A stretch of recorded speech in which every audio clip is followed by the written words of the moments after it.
Seorang TKI yang bekerja di Arab Saudi mengungkapkan rasa rindunya kepada Ustadz Abdul Somad. TKI bernama Holis Tomin tersebut pernah bekerja sama Ustadz Abdul Somad ketika menjadi petugas haji Indonesia di Arab Saudi.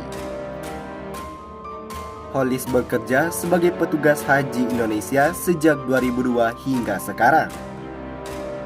Dia tinggal di Arab Saudi sejak 1995 dan direkrut secara resmi oleh Kerajaan Arab Saudi pada tahun 1998. Bekerja di Arab Saudi selama 26 tahun, pria asal Madura itu baru sekali pulang ke Indonesia yakni pada 2019. Pada awalnya, Holis bekerja sebagai petugas haji Indonesia di Bandara Jeddah pada tahun 2002 hingga 2014. Pertama saya bertugas di Bandara Jeddah pada tahun 2002 hingga 2014, kata Holis yang dikutip media Pakuan dari kanal YouTube Faiz Slamet pada Jumat 25 Juni 2021. Selanjutnya, pada 2015 hingga 2019, dia ditugaskan di Bandara Madinah dan Jeddah. Namun, pada 2020 dan 2021 ini, tidak ada pemberangkatan haji dari Indonesia karena masih pandemi COVID-19.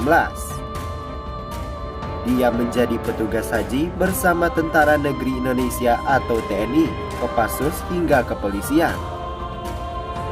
Maka dari itulah, Holis ini dijuluki jenderal lapangan oleh para petugas bandara lainnya. Ketika Holis bekerja di bagian catering lapangan pada 2001, saat itulah dia bekerja sama Ustadz Abdul Somad. Kemudian pada 2008, UAS juga pernah bertugas di bagian penerimaan jemaah haji Indonesia di sektor yang sama dengan Holis. Selain itu, Holis pernah juga bekerja sama Khoirizi Hadasir yang sekarang menjabat sebagai Dirjen PHU Kemenak RI 2021. Berita kedua, Ustadz Abdul Somad belak-belakan soal alasannya ogah jadi presiden. Ustadz Abdul Somad, pendakwah kondang Indonesia belak-belakan soal alasannya tidak mau maju pada pemilihan presiden atau Pilpres 2024 mendatang. Ia mengaku tidak punya niatan untuk menjadi pemimpin negara Indonesia.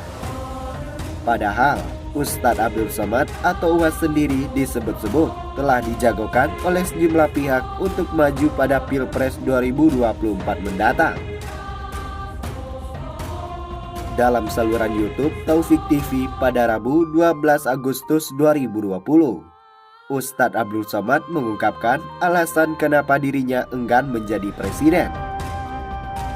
Ternyata hal tersebut bertentangan dengan amanat yang pernah diberikan oleh sang kakek.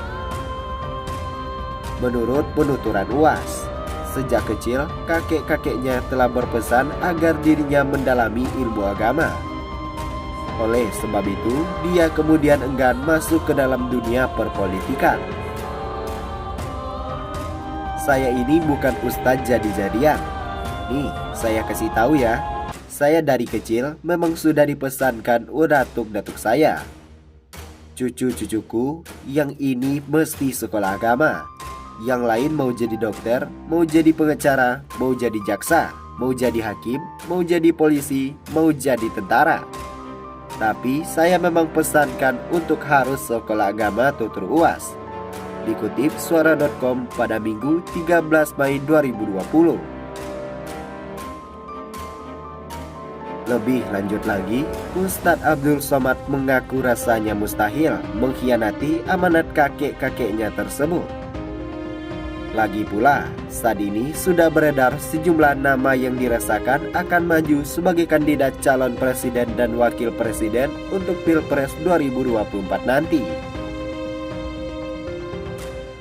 Ustadz Abdul Somad menuturkan, jika hendak memilih presiden beserta wakilnya, baiknya memilih yang sudah ada saja. Menurut UAS, banyak yang lebih hebat dari dirinya. Tidak hanya itu, Ustadz Abdul Somad mengaku bahwa dia akan selamanya bergelut dalam bidang keagamaan dan akan sampai mati menjadi seorang ustadz. Kalaupun dia harus berhenti ceramah dari majelis satu ke majelis lainnya, dia telah memiliki niatan untuk mengajar anak-anak mengaji saja. Jangan sakit hati, banyak lagi yang lebih mantap dan hebat. Saya sampai mati jadi ustadz, tegasnya. Dilansir dari hops.id jaringan suara.com, Ketua DPP Partai Nasdem Willy Aditya pernah mengatakan bahwa dirinya menilai Ustadz Abdul Somad memiliki bekal untuk maju menjadi salah satu kandidat capres Indonesia. Pasalnya, Ustadz Abdul Somad memiliki pengikut setia yang telah tersebar di berbagai daerah. Kelebihannya tersebut akan semakin sempurna jika ia menguasai komunikasi politik dengan benar.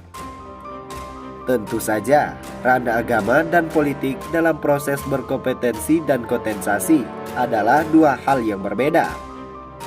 Hanya saja, referensi itu penting, media sosial itu memang penting, dan mereka cukup kuat. Nah, kemudian sejauh apa modal sosial yang telah kuat tersebut mampu menjadi semakin kokoh ketika ditransfer menjadi modal politik, ungkapnya. Maka dari itulah, Holis ini dijuluki jenderal lapangan oleh para petugas bendara lainnya.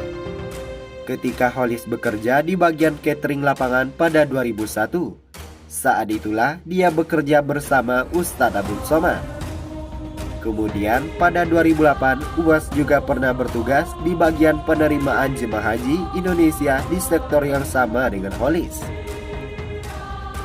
Selain itu, Holis juga pernah bekerja bersama Khairizi Hadasir yang sekarang menjabat sebagai Dirjen PHU Kemenak RI 2021.